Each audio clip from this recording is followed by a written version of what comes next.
zilizojaa hofu, mashaka na kukata tamaa.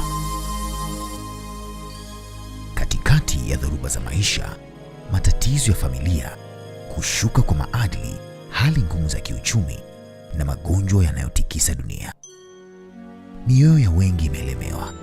Wengi wanajiuliza, je, bado kuna tumaini?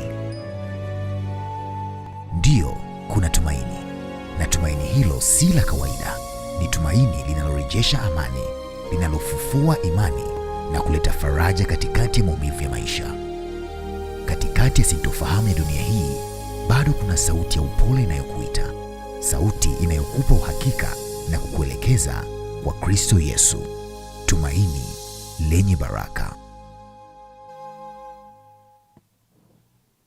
Maana neema ya Mungu iwaokoayo wanadamu wote imefunuliwa, nayo yatufundisha kukataa ubaya na tamaa za kidunia, tupate kuishi kwa kiasi na haki na utauwa katika ulimwengu huu wa sasa, tukilisubiria